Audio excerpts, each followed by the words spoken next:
இயேசுவின் குரல் ஊழியம் வழங்கும் அனுதின மன்னா. ஜாக்கிரதையோடு நம்மை நடத்த இந்த உலகத்திற்கு இறங்கி வந்த இயேசு கிறிஸ்துவுக்கே சகல துதியும் கனமும் மகிமை உண்டாவதாக.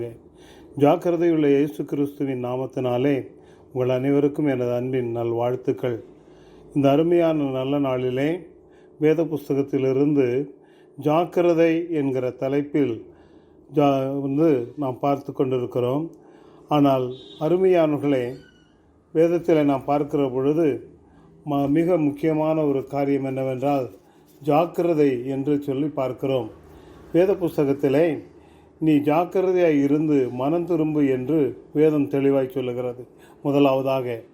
ஆகையினாலே இந்த நாளிலே நாம் ஜாக்கிரதையாய் இருந்து மனம் திரும்ப வேண்டும் என்பது மிகவும் அவசியமான ஒன்று.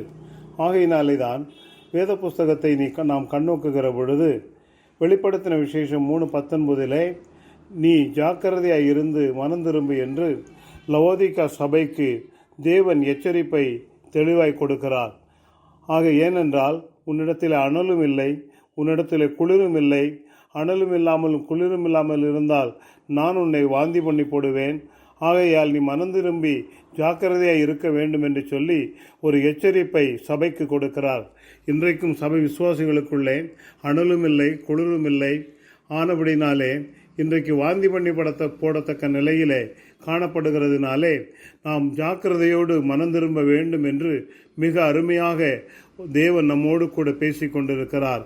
ஆகையினாலே தான் உபாகமம் 30:8 மனம் திரும்பி கர்த்தரின் சத்தத்திற்கு செவி கொடுக்க வேண்டும் என்று வேதம் தெளிவாய் சொல்லுகிறது. மனம் திரும்பினால் நாம் கர்த்தருடைய சத்தத்துக்கு நாம் செவி கொடுக்க வேண்டும். கர்த்தருடைய வார்த்தைக்கு நாம் செவி கொடுக்க வேண்டும். கர்த்தருடைய வசனத்துக்கு நாம் செவி கொடுக்க வேண்டும். அவருடைய வசனத்துக்கு நடுங்குகிறவனை அவர் நோக்கி பார்ப்பேன் என்று சொல்லுகிறார். ஆகையினாலே தான் வேத புஸ்தகத்தை நாம் கண்ணோக்குகிற பொழுது வேதம் மிக தெளிவாய் சொல்லுகிறது. லூக்கா எழுதின சுவிசேஷம் 13:3 மனம் திரும்பாமல் போனால் எல்லோரும் கெட்டு போவீர்கள் என்று வேதம் சொல்லுகிறது. இந்த உலகத்திலே மனம் திரும்பாததினாலே அநேகம் ஜாதிகளும் ஜனங்களும், ஏன் கிறிஸ்தவர்கள் என்று சொல்லிக் கொள்ளுகிற பெயரிலே உள்ளவர்களும் இன்றைக்கு நாம் பார்க்கிற பொழுது ஆவிக்குரிய சபைகள் என்று சொல்லிக் கொள்ளுகிறவர்கள் கூட இப்படித்தான் கெட்டுப்போய் கொண்டிருக்கிறார்கள். ஆனபடினாலே அருமையானவர்களே, நம்முடைய வாழ்க்கையிலே நம்முடைய ஜீவியத்திலே மிக முக்கியமான ஒன்று, மனம் திரும்பாமற் போனால் நாம் கெட்டு போவோம். ஆகையினாலே தான் 2 கொரிந்தியரின் புஸ்தகம் 7வது அதிகாரம் 10வது வசனத்திலே மனம் திரும்புதல் ரட்சிப்புக்கு ஏதுவானது என்று நாம் பார்க்கிறோம். மனம் திரும்புதல் என்று நாம் சொல்லும் பொழுது ரட்சிப்புக்கு ஏதுவானது. பாவத்திலிருந்து நாம் மீட்கப்படுகிறோம். பாவத்திலிருந்து நாம் பாதுகாக்கப்படுகிறோம். பாவத்திலிருந்து விடுதலை பெற்று நாம் பாதுகாக்கப்பட்டு அருமையானவர்களை நாம் பரிசுத்தர்களாய் மாற்றப்பட்டு பரலோக ராஜ்யத்தின் சொந்தக்காரர்களாய் நாம் மாறுகிறோம். ஆகையினாலே தான் 2 கொரிந்தியரின் புஸ்தகம் 7வது அதிகாரம் 10வது வசனத்தில் நாம் விதமாய் பார்த்தோம் அல்லவா. அதே வேளையிலே வேதம் சொல்லுகிறது, வெளிப்படுத்தின விசேஷம் 2வது அதிகாரம் 16வது வசனத்திலே நீ மனம் திரும்பாவிட்டால் நான் உன்னிடத்தில் வந்து யுத்தம் பண்ணுவேன் என்று கர்த்தர் சொல்லுகிறார். ஆகையினாலே இன்றைக்கு மனம் திரும்பாதவர்களுடைய வாழ்க்கையிலே தேவனே யுத்தம் பண்ணுகிறாராம். சாத்தான் ஒரு பக்கம் யுத்தம் பண்ணுகிறான். அதே வேளையிலே மனம் திரும்பாமல் நீ கெட்டுப்போவே என்று சொல்லி உன்னோடு யுத்தம் பண்ணி உன்னோடு வழக்காடி உன்னை மனம் திரும்ப செய்து உன்னை ஜாக்கிரதைப்படுத்தி உன்னை தேவனிடத்திற்கு திரும்பி கொண்டு வருவதற்காக அவர் சாத்தானோடு யுத்தம் பண்ணுகிறார் ஒரு பக்கம். இன்னொரு பக்கம் உன்னுடைய பாவத்தின் செயல்களோடு பாவ இச்சைகளோடு அருமையான தேவனுடைய பிள்ளையே தேவனுக்கு விரோதமான காரியங்களோடு கூட உனக்காக அவர் யுத்தம் பண்ணுகிறவராய் இருக்கிறார். ஏனென்று சொன்னால் அவர் யுத்தத்தில் வல்லவர், நமக்காய் யுத்தம் செய்கிறவர். ஆகையினாலே தான் வேத புஸ்தகத்திலே நாம் பார்க்கிற பொழுது வெளிப்படுத்தின விசேஷம் 2:22 மனம் திரும்பாவிட்டால் மிகுந்த உபத்திரவத்தில் தள்ளுவேன் என்று மிக தெளிவாய் சொல்லுகிறார். ஆனபடினால் நம்முடைய வாழ்க்கையில மனம் திரும்பாவிட்டால் நாம் மிகுந்த உபத்திரவத்தில் தள்ளப்படுவோம். அந்த மிகுந்த உபத்திரவத்தில் தள்ளப்படும் பொழுதுதான் நமக்கு வேதனை புரியும், துக்கம் புரியும், துன்பம் புரியும். ஆனபடினாலே அருமையானவர்களே, மனம் திரும்பாமல் இன்றைக்கு எத்தனையோ விதங்களிலே கெட்டுப்போய் அழிந்து கொண்டிருக்கிறதை நாம் பார்க்கிறோம். எனக்கு ஒரு வாலிபனை தெரியும். ஆனால் அவனுடைய வாழ்க்கையிலே படித்தவன், ஆனால் அவனுடைய வாழ்க்கையிலே வேதத்தை படிக்காதவன், தேவனுக்கு விரோதமானவன், தேவனுக்கு விரோதமான காரியங்களை செய்தான். பலமுறை எச்சரித்து பார்த்தேன். முடிவிலே அவன் மனம் திரும்பவில்லை. ஆனால் முடிவில் அவனுடைய வாழ்க்கையிலே மனம் போல நடந்து அவனுடைய வாழ்க்கையிலே ஒரு காலில் ஒரு முள் குத்தி அது செப்டிக் ஆகி அது என்னவாயிற்று என்று சொன்னால் அவனை மரணத்துக்கு நேராக கொண்டு போய்விட்டது. அப்பொழுது கடைசியை அவன் சொல்லுகிறான், ஐயோ, யாரோ என்னை கொண்டு போகிறார்கள், யாரோ என்னை இருளுக்குள் கொண்டு போகிறார்கள், யாரோ என்னை அக்கினிக்குள் கொண்டு போகிறார்கள், என்னை காப்பாற்றுங்கள், என்னை காப்பாற்றுங்கள், என்னை காப்பாற்றுங்கள் என்று கதறி அழுது தன்னுடைய ஜீவனை விட்டார். யோசித்து பாருங்கள். ஆகையினாலே தான் இந்த அருமையான வேளையிலே மனம் திரும்பாவிட்டால் அருமையானவர்களே தேவன் நம்மை உபத்திரவத்தில் தள்ளுவார். அதே வேளையிலே வேதம் சொல்லுகிறது மிக தெளிவாக மத்தேயு 9:13 பாவிகளை மனம் திரும்புகிறதற்காகவே அழைக்க நான் இந்த உலகத்திற்கு வந்தேன் என்று இயேசு தெளிவாய் சொல்லுகிறார்.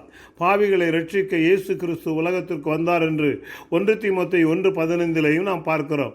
ஆனபடியினாலே தான் பாவத்திலே வாழ்கிற மக்களை ரட்சித்து பாவத்திலிருந்து விடுதலையாக்கி இந்த உலகத்திலிருந்து பரலோக ராஜ்யத்துக்கு அழைத்து செல்வதற்காகத்தான் இயேசு வந்தார். இயேசு மதத்தை ஸ்தாபிக்க வரவில்லை. இயேசு இந்த உலகத்திலே அருமையானவர்களை பாவத்திலே வாழ்கிற ஜனங்களை மீட்டெடுத்து பரலோக ராஜ்யத்துக்கு அழைத்து செல்லவே வந்தார். கிறிஸ்தவம் என்பது ஒரு மதம் அல்ல, அது மார்க்கம், பரலோக ராஜ்யத்துக்கு அழைத்து செல்லுகிற மார்க்கம். ஆம், அதனாலே தான் சொன்னார், நானே வழியும் சத்தியமும் ஜீவனுமாய் இருக்கிறேன் என்று சொன்னார். என்னாலே அல்லாமல் வேறொருவனும் பரலோக ராஜ்யத்துக்குள்ளே பிரவேசிக்க முடியாது என்று தெளிவாய் சொன்னார். ஆகையினாலே தான் வேத புஸ்தகத்தை நாம் கண்ணோக்குகிற பொழுது அருமையானவர்களே மார்க் எழுதின சுவிசேஷம் 1வது அதிகாரம் 15வது வசனத்திலே மனம் திரும்பி சுவிசேஷத்தின்படி சுவிசேஷத்தை விசுவாசியுங்கள் என்று சொல்லுகிறார். மனம் திரும்பி சுவிசேஷத்தை விசுவாசிக்க வேண்டும். ஆண்டவர் சொல்லுகிற நற்செய்தி மத்தேயு, மார்க்கு, லூக்கா என்று சொல்லக்கூடிய 4 சுவிசேஷங்கள் சொல்லப்பட்டிருக்கிறது. இதில் மனம் திரும்புதலையும் அதே வேளையில் பாவத்தை குறித்தும் நீதியை குறித்தும் நியாய தீர்ப்பை குறித்தும் அதே வேளையில் அருமையானவர்களை நல்ல செய்திகளை குறித்தும் அற்புதங்களை குறித்தும் அடையாளங்களை குறித்தும் மனிதருக்கு எத்தனை நன்மைகள் உண்டு, என்னென்ன ஆசீர்வாதங்கள் உண்டு என்பதையெல்லாம் அருமையானவர்களே பரலோக ராஜ்யத்துக்கு எப்படி செல்வது என்று சொல்லி அந்த நற்செய்தியில் சொல்லப்பட்டு இருக்கிறது. ஆனபடினாலே அருமையானவர்களே ஆகையினாலே தான் மனம் திரும்பி சுவிசேஷத்தை நாம் என்ன செய்ய வேண்டும்? விசுவாசிக்க வேண்டும். அதே வேளையிலே நம்முடைய வாழ்க்கையில் வேதம் சொல்லுகிறது 2 பேதுருவின் புஸ்தகம் 3வது அதிகாரம் 9வது வசனத்திலே எல்லோரும் கெட்டு போகாமல் மனம் திரும்புங்கள் என்று வேதம் தெளிவாய் சொல்லுகிறது. எந்த மனிதனாய் இருந்தாலும் சரி, எந்த மார்க்கத்தை சேர்ந்தவர்களாக இருந்தாலும் சரி, எந்த மதத்தை சேர்ந்தவர்களாக இருந்தாலும் சரி, எந்த சபையை சேர்ந்தவர்களாக இருந்தாலும் சரி, அருமையானவர்களே நான் அந்த சபை இந்த சபை என்று அல்ல, அருமையானவர்களே எல்லா மனிதர்களும் தேவனுடைய வார்த்தையை விசுவாசித்து தேவனுடைய வசனத்தை விசுவாசித்து நம்முடைய வாழ்க்கையிலே நாம் மனம் திரும்ப வேண்டும் என்பது மிக அவசியமான ஒன்றாய் இருக்கிறது. ஆனபடியினால் மனம் திரும்பாவிட்டால் நம்முடைய வாழ்க்கையில் ஜாக்கிரதையோடு நாம் மனம் திரும்பாவிட்டால் நிச்சயமாகவே நம்முடைய வாழ்க்கை மிகவும் வேதனைக்குரியதாக, வெட்கத்துக்குரியதாக, துக்கத்துக்குரியதாய் மாறிவிடும் என்பதை மறந்துவிடக்கூடாது. இன்றைக்கு அநேகருடைய வாழ்க்கையில் மனம் திரும்பாமல் ஏதோ வாழ்கிறோம், ஏதோ சம்பாதிக்கிறோம், ஏதோ புசிக்கிறோம், ஏதோ குடிக்கிறோம், ஏதோ சபைக்கு போகிறோம், ஏதோ காணிக்கை போடுகிறோம், ஏதோ திருவிருந்தில் பங்கு பெறுகிறோம், நாம் பரலோகம் போய்விடலாம் என்று எண்ணுகிறார்கள். நிச்சயமாய் முடியாது. ஆனபடினாலே ஒரு மனம் திரும்பின வாழ்க்கை இருக்குமானால் மட்டும்தான், ஜாக்கிரதையோடு கூட மனம் திரும்பின வாழ்க்கை இருக்குமானால் தான் பரலோக ராஜ்யத்துக்குள்ளே நாம் பிரவேசிக்க முடியும் என்பதை நாம் மறந்துவிடவே கூடாது.